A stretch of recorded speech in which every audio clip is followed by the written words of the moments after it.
दोस्तों, आज हम AWS VPC के टाइप्स के बारे में जानेंगे और उनमें क्या डिफरेंस होता है उसके बारे में डिस्कस करेंगे। और 5 ऐसी इम्पोर्टेंट स्टेप्स है जिसको अगर आप याद रखेंगे तो आप VPC कभी भी क्रिएट कर सकते हैं, वो भी बिना किसी की मदद लिए।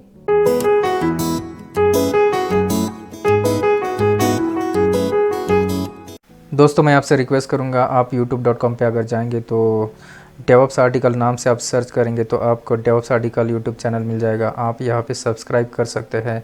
साथ ही साथ दोस्तों, आप devopsarticle.com वेबसाइट को विज़िट कर सकते हैं। यहाँ पे आपको टेक्नोलॉजी रिलेटेड ढेर सारे आर्टिकल्स मिल जाएंगे, डेवऑप्स टूल से रिलेटेड या फिर नेटवर्किंग, फायरवॉल और डेटाबेस क्लाउड से रिलेटेड आर्टिकल हम यहाँ डालते रहते हैं, लिखते रहते हैं। तो आप अगर विज़िट करेंगे तो आपके लिए ये हेल्पफुल रहेगा।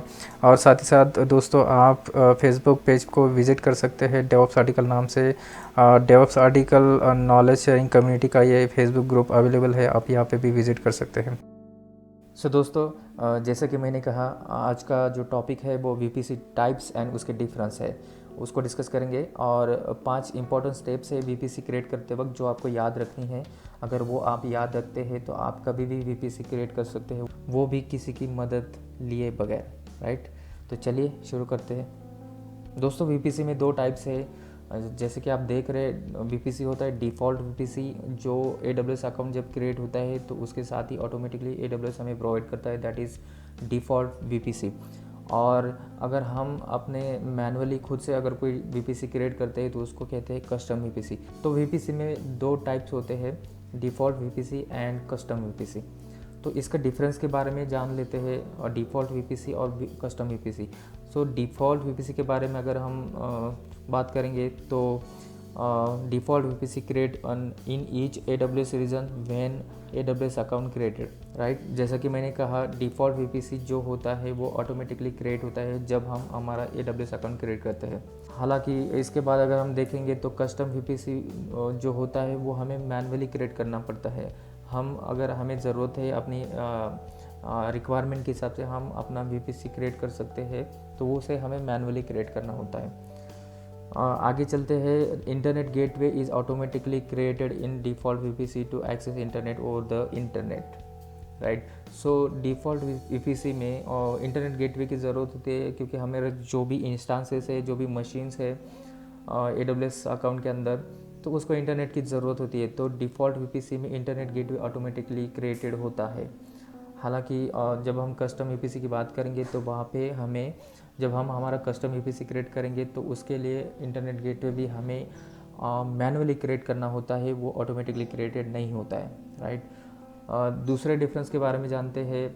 इन default VPC DHCP NACL and security group automatically created, right. So जब डिफ़ॉल्ट VPC ऑटोमेटिकली बनता है वहाँ पे, तो उसमें ये सारी चीज़ें लगती है, वो ऑलरेडी AWS हमें प्रोवाइड करता है डिफ़ॉल्ट VPC के अंदर, जो होती है DHCP NACL और सिक्योरिटी ग्रुप। ये सब चीज़ें लगती है जब हम एक इंस्टांस क्रिएट करते हैं, तो उसको एक्सेस करने के लिए ये सारी चीज़ें लगती है। तो उसको हम आगे चल के डिटेल में देखेंगे।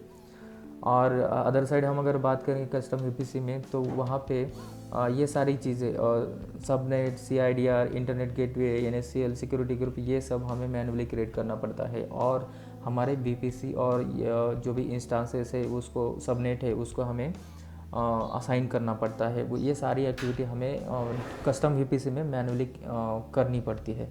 तो ये बुनियादी और बेसिक डिफरेंस है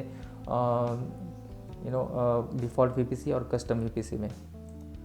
सो दोस्तों, अब वो 5 इम्पॉर्टेंट स्टेप्स क्या है उसके बारे में डिस्कस करते हैं। ये स्टेप्स अगर आप ध्यान में रखेंगे, याद रखेंगे, और इंटरव्यू में ये आपको पूछा जा सकता है कि आप VPC के स्टेप्स बताइए, VPC कैसे क्रिएट करते हैं उसका प्रोसेस बताइए। तो ये 5 इम्पॉर्टेंट ऐसी स्टेप्स है जिसको आप याद रखेंगे तो आपको किसी का भी कोई भी डॉक्यूमेंट पढ़ने की ज़रूरत नहीं है, कोई भी आपको चीज़ें याद रखने की ज़रूरत नहीं है। ये स्टेप्स अगर आप जस्ट फॉलो करते हैं और उसको अगर हैंड्स ऑन कर लेते हैं तो आपको VPC में कोई भी प्रॉब्लम नहीं आएगा। तो जब आप VPC क्रिएट करेंगे तो आपको रीजन सिलेक्ट करना है, जो भी रीजन है उसमें आपको VPC रीजन को सिलेक्ट करके आपको VPC क्रिएट करना है, राइट। उसके बाद VPC क्रिएट करने के बाद आपका जो सीक्वेंस है उसको आपको सबनेट क्रिएट करना है। तो VPC क्रिएट करने के बाद आपको सबनेट क्रिएट करना है। सबनेट क्रिएट करने के बाद आपको इंटरनेट गेटवे क्रिएट करना है। इंटरनेट गेटवे क्रिएट करने के बाद आपको राउट टेबल क्रिएट करना है, राइट। राउट टेबल क्रिएट करना है अपने सबनेट्स के लिए। तो राउट टेबल क्रिएट करने के बाद आपको जो इंटरनेट गेटवे आपने बनाया है, जो सबनेट आपने बनाया है, उसको आपको असाइन करना है, राइट। तो ये 5 ऐसे स्टेप्स है और ये सीक्वेंस में है। ये आप एज इट इज़ आप याद कर लीजिए या फिर आप ध्यान में रखिए। और कोई भी VPC आप क्रिएट करेंगे तो ये 5 चीज़ें एज इट इज़ आपको फॉलो करनी है, तो आपका VPC प्रॉपर्ली बन जाएगा। आपको ये चीज़ें अगर एक बार बाय हार्ट हो गई, याद हो गई, तो आपको बाकी कोई प्रॉब्लम नहीं आएगा, राइट। तो दोस्तों आज के वीडियो में इतना ही। आगे हम VPC के नेक्स्ट वीडियो में मिलते हैं और उसमें VPC के बारे में और जानेंगे और डिटेल में जानेंगे और आसानी से समझेंगे। तो मिलते हैं नेक्स्ट वीडियो में। वीडियो को लाइक करिए, चैनल को सब्सक्राइब कीजिए। Thank you so much.